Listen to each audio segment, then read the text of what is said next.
এবার আমরা আমাদের লাস্ট স্টেপ এক্সপেকটেশন কিভাবে এন্ট্রি করতে হয় সেইটা দেখব।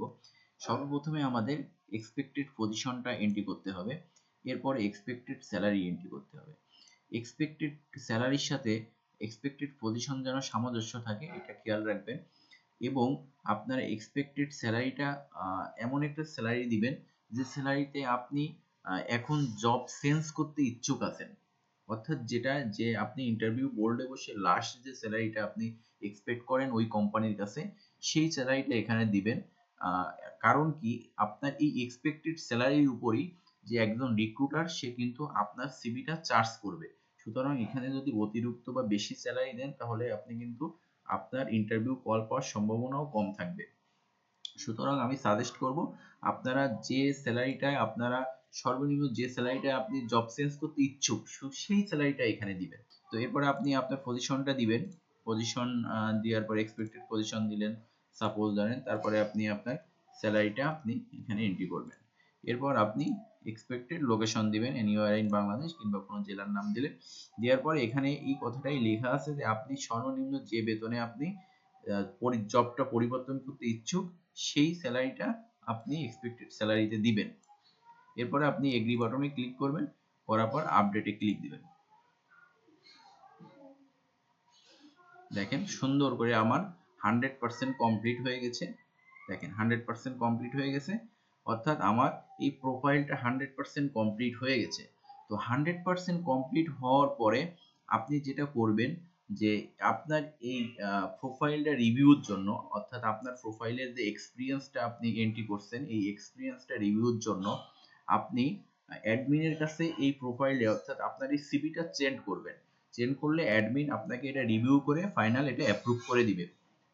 তো সেটার জন্য আপনারা কি করবেন, 100% কমপ্লিট হওয়ার পরে কিন্তু আপনারা এটা করতে পারবেন।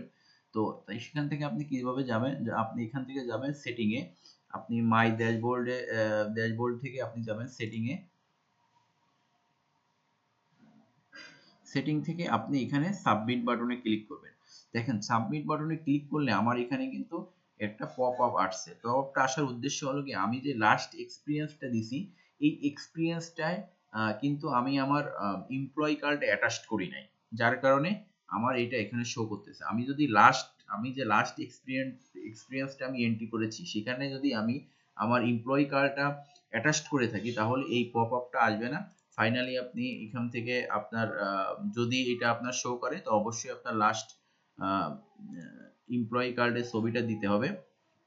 এখানে সাপোজ ধরেন যে আমি একটা এমপ্লয়ি কার্ডের ছবি দিলাম, দেওয়ার পরে আমি এটাকে সাবমিট করলাম।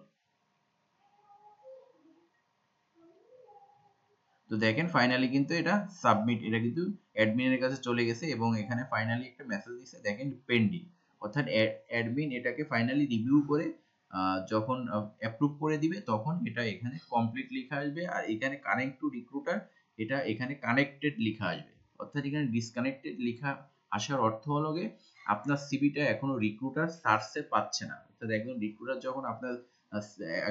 যখন সিভি সার্চ করতেছে তখন আপনার এটা সেই রিক্রুটারের কাছে পৌঁছায় নেই, ডিসকানেক্ট হয়ে আছে মানে পৌঁছায় নেই। এটা যখন অ্যাডমিন যখন রিভিউ করে ফাইনাল অ্যাপ্রুভ করবে তখন এখানে কানেক্টেড লেখা আসবে আর এখানে কমপ্লিট লেখা আসবে, তাহলে আপনার সিভিটা রিক্রুটারের কাছে পৌঁছাবে। ধন্যবাদ। এভাবে আমাদের ফুল প্রসেসটা আমি দেখালাম যে কিভাবে সিভিটা বা আমাদের এই প্রোফাইলটা 100% করতে হয়। অ্যাডমিন রিভিউ কমপ্লিট হয়ে যাওয়ার পরে আপনি আপনার সিভি এখান থেকে মাই ড্যাশবোর্ডের এখান থেকে আপনি সিভিটা প্রিন্ট করতে পারবেন। এখানে সিভি প্রিন্টে ক্লিক দিলে আপনার সিভি প্রিন্ট করতে পারবেন। এবং এখন বলতেছে যে আপনার নট ভেরিফাইড, অর্থাৎ অ্যাডমিন থেকে এখনো ভেরিফাইড করিনি যার কারণে আপনার সিভিটা প্রিন্ট দিতে পারতেছেন না। তো ভেরিফাইড করে দিলে অর্থাৎ অ্যাডমিন থেকে অ্যাপ্রুভ দিয়ে দিলে আপনি সিভিটা প্রিন্ট করতে পারবেন। সুন্দর একটা স্ট্যান্ডার্ড মানের সিভি আসবে, যে সিভিটা আপনি ডাউনলোড করে যে কোনো জবে অ্যাপ্লাই করতে পারবেন। পাশাপাশি আপনার এই সিভিটা হলো গিয়ে রিক্রুটার প্রিন্ট করে সে আপনাকে ইন্টারভিউ কল করবে, এবং পাশাপাশি আপনি একটা স্ট্যান্ডার্ড পাবলিক প্রোফাইল পাবেন। এখানে ক্লিক দেন, দেওয়ার পরে আপনি দেখতে পাচ্ছেন যে আপনার এখানে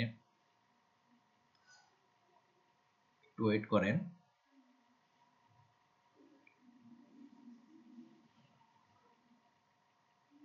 দেখেন আপনার এখানে সুন্দর একটা পাবলিক প্রোফাইল ওপেন হয়েছে, যেখানে আপনি যে প্রোফাইলটা আপনি যে কোনো রিক্রুটার বা যে কোনো এইচআর বা যে কোনো কারো কাছে আপনি শেয়ার করতে পারবেন। এটা আপনার একটা পার্সোনাল প্রোফাইল, এটা পাবলিকলি থাকবে, বা আপনি আপনার ফেসবুকের ওয়েবসাইট, পার্সোনাল ওয়েবসাইটগুলো যেখানে চায় সেই জায়গায় আপনি এই লিঙ্কটা কপি করে আপনি ইউজ করতে পারবেন। দেখেন আপনার এটা হলো হোম পেজ, যে আপনি এজ এ আপনার নাম কি এবং কোথায় কোন ডেজিগনেশনে আপনি আছেন এবং কত বছর আপনার এক্সপিরিয়েন্স আছে সেটা এখানে শো করবে। এবং আপনি অ্যাবাউটে গেলে আপনি কেরিয়ার অবজেক্টিভ বা আপনার ডিটেলস গুলো এখানে আসবে, যে আপনার নাম, কোথায়, অ্যাড্রেস, ফুলটা এখানে আসবে। এডুকেশনটা এখানে শো করবে, এবং ট্রেনিং থাকলে এখানে ট্রেনিংটা শো করবে, এবং এক্সপিরিয়েন্সটা এখানে সুন্দর করে এখানে শো করবে। এটা হলো আপনার পার্সোনাল প্রোফাইল, এটা আপনি যে কারো কাছে শেয়ার করতে পারবেন, বা ফেসবুকে বা যে কোনো যেখানে ওয়েবসাইট, পার্সোনাল ওয়েবসাইট আছে সেখানে আপনি এই লিঙ্কটা কপি করে ইউজ করতে পারবেন।